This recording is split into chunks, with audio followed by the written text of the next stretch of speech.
ready attack to Israel. Iran to make large-scale purchases of modern Russian fighters. Russia's early plans for the Su-57, over 100 operational by 2022, new variants and exports to South Korea, Iran and India. Russia's Su-57 fifth-generation fighter program has become a prominent symbol of delays and a struggle to move past Soviet-era designs in the country's defense sector. With the first full squadron expected to be fielded only in 2024, while only 6 airframes have been delivered so far.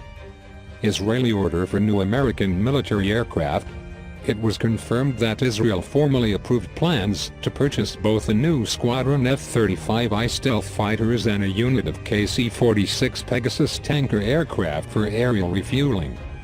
The Israeli government has also approved the purchase of a new heavy-lift helicopter.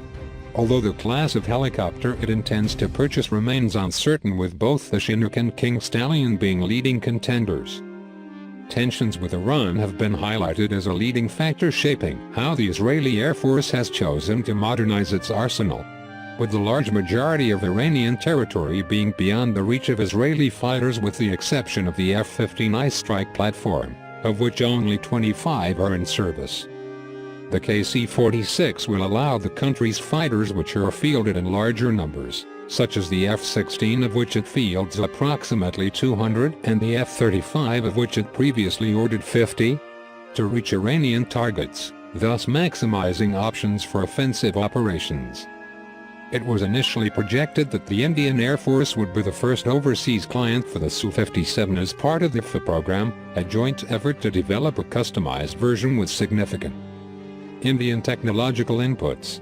These would begin delivery around 2017, with the last of the 144 units planned for Indian service joining the fleet around 2023. The second export client for the class was expected to be South Korea, which would acquire 20 fighters from 2018 to 2020 modified with Korean avionics. This came as the country had shown a significant interest in Russian fighters after the Soviet collapse, most notably the MiG-29 and Su-37 in the 1990s, which would complement its acquisitions of Russian tanks, air defense systems, ballistic missile technologies and other assets.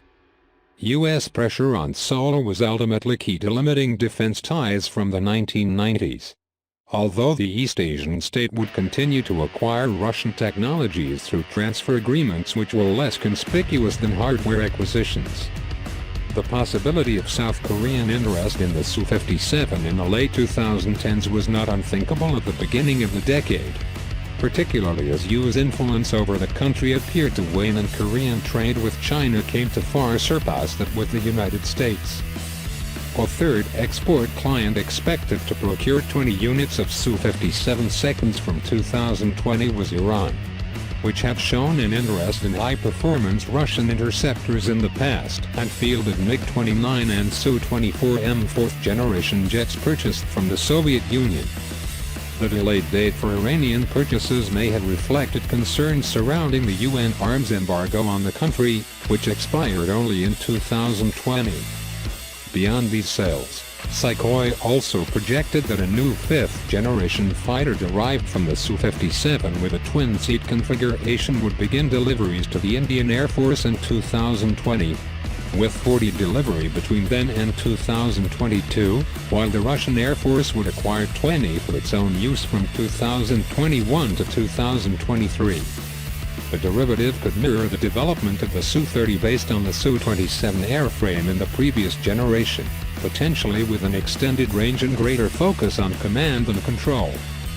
The fact that Iran fields one of the most capable air defense networks in the Middle East, which it's built around the Russian S-300 Mu-2 and the indigenous Khordad-15 and Bavar 373 long-range surface-to-air missile systems, is thought to have influenced the decision to invest in the F-35 rather than in a heavier F-15EX, which has similar acquisition and operational costs but is better optimized for air-to-air combat and has a significantly longer range. The F-35 is better suited to tackling ground-based air defense systems such as that of Iran and, with the Iranian Air Force posing only a limited threat in air-to-air combat, Acquiring an aircraft with stealth capabilities optimized for air-to-ground missions like the F-35 was a more likely choice. The F-35 is still very far from fully combat-ready, however, and has been harshly criticized by multiple figures in the U.S. military leadership for ongoing delays and serious performance issues which had prevented the Pentagon from certifying it for full-scale production.